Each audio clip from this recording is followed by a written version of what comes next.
Тэгэхээр энэ дээр бол миний байр суурь яг тэр цаана нь те хин яагаад байгааг бол өндөө би мэдэхгүй. Ерөнхийдөө улсын хурлын гишүүдийг үг үзэл бодлоо илэрхийлснийхэн төлөө те одоо харлуулах, гүйтгэх, шалгах ийм юм бол явагдаад байгаа шүү дээ. Байнга явагдаж байгаа. Энэ над дээр бас тохиолдсон гэдэг утгаар бол би энэ тал дээр нь бол байж болохгүй зүйл гэж үзэж байгаа. Яг цаана тэр зохион байгуулаад байгаа хүмүүсийг нь би мэдэхгүй. Наад чиглэсэн мэдээлэл хийсэн ялгсан. Тэгэхээр би бол яг ерөнхийлөгч тэгээд байгаа гэдэгт надад бол бас баталгаа байхгүй ч би тэр хэсгийг нь бол мэдэхгүй. Ямар ч байсан л улсын хурлын гишүүдийг үг үзэл бодлоо илэрхийлсний төлөө ямар ч байсан ингээд байнгын баалж байдаг, байнгын харлуулж байдаг, гүтгэж байдаг энэний эсрэг бол би ямагт зогсно.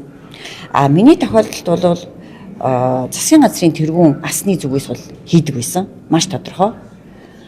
Засгийн газрын шүүмжиллээ, ерөнхий сайд асан оюун эрднийг шүүмжиллээ, маргааш нь хэвлэлээр худал үнэн гүтгэлэг гарлаа. За дахиад шүүмжиллээ, дахиад шинэ юм гарлаа. Ингээд ерөөсө тасралтгүй ийм явц байсан уу гэвэл байсан. Тэр би бол энийг яг өөрийнхөө өнцгөөс л авч үзсэн. Гэхдээ энэ бол цаана яг ямар асуудал байгаад юу шалгагдаж байгааг нь бас бид нар мэдэхгүй. Тэгээд тэр гүнзгий орж бол тэрлүү бол одоо орохыг бол би бас мэдэхгүй юм, дэмжихгүй. 2027 оны ерөнхийлөгчийн сонгуульд орцсон намаас Ганбаатар гэдэг хүн нэр дэвших гэжсэн гэдэг агуулга дээр тогтцсон. За одоо энэ асуудлыг бол бас бүгдөө шалгадаад байна гэдэг агуулга дээр ярьсан л намын. Тэгэхээр би бол энийг бол бас тэгж бодохгүй, би мэдэхгүй. 27 онд арсан намаас Ганбаатар гишүүн дэвшнэ гэсэн шийдвэр бол гараагүй байгаа. Хаанч гараагүй шүү дээ. Тэгэхээр яг ийм аль биесны шийдвэр гарчаад энэ хүнийг ингэж байгаа бол бас нэг хэрэг. Тэгэхээр би тэр өнцгөөс нь ч гэсэн би бол нэг асуудал харахгүй байгаа. Тэгэхээр энэ асуудлаар яригдсан үү? Тийм. Шалтгааныг нь бол би мэдэхгүй, хин тэгж байгааг нь бас мэдэхгүй.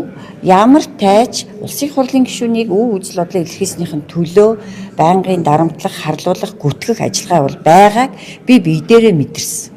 Тэгэхээр тийм юм бол байдаг. Гэхдээ хин тэрийг нь ямар тохиолдолд хийгээд байгааг нь шалтгааныг нь бас би мэдэхгүй шүү дээ. Би өөрийнхөө тохиолдлыг бол маш сайн мэдж байгаа шүү дээ. Үг үзэл бодлоо илэрхийллээ. Нэгэсэндээ шүүмжиллээ, маргааш нь гүтгэлэг. Шүүмжиллээ, маргааш нь бүр яг ингээд 5 өдөр шүүмжлэхэд хагасаа өдөр нь гудамжинд гараад миний эсрэг ярилцлага хийгээ явж байгаа байхгүй юу. Тэгэхээр ийм юм бол байдаг. Би энэ талаас нь л бол харж бодож байгаа. Монгол Улсын ерөнхийлөгч чиглэсэн энэ мэдээллүүд нь өөрөө бас улс төрийн өнгө аястай харлаадсан учраас. Тэгэхээр яг мэдээллийг бол тий одоо хувь гишүүд ингээд хэлсэн шүү дээ.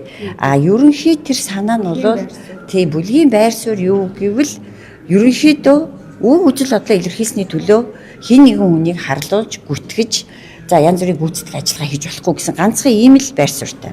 Үг үзэл бодлоо илэрхийлээгүй байж хат нь хийж байгаа бол дахиад өөр асуудал тий энэ чинь нэг асуудал байгаад хийгээд байна гэдэг асуудал үүсэх гэдэг нь шүү дээ. Тэгэхээр энийг ялгаж салгах хэрэгтэй. Тэгэхээр Ганбаатар гишүүний хувьд бол одоо би ингэж үг үзэл бодлоо илэрхийлээд байгаа учраас намайг ингэж байна гэж өөрөө хэлээд байгаа шүү дээ. Тэгэхээр бол тэр категорид хамрагдаж байгаа байхгүй юу? Тийм нэгдсэн байр суурь. Түүнээс биш одоо ингээд яг ингээд бодтоор шүүмжлээд ангууд ийм ажиллагаа явагдаад байгаа нэг хэрэг зүгээр байгаа хүн дээр ажиллагаа явагдвал нэг юм байгаад явагдаж гин гэж үзэх бас боломжтой. Тэгэхээр тэрийг бол бид нар хорж болохгүй шүү дээ. Хуулийнхаа дагуу улсын хурлын гишүүнч адилхан, жирийн иргэнч адилхан бүгд хуулийн дор ижилхэн нэг дээвэр дор л амьдрах ёстой. Тэгэхээр их хурлын гишүүн учраас шалгаж болохгүй гэсэн юм огт байж болохгүй. Бүр өшөө маш их шалгах хэрэгтэй. Ялангуяа тэр хөрөнгө орлого тий одоо янз бүрийн хууль бус ажиллагаанд оролцсон хэсэг гээд гагцгүй шүүмжлэхээр тэгээд байна гэдэг юм яригдаад байгаа байхгүй юу.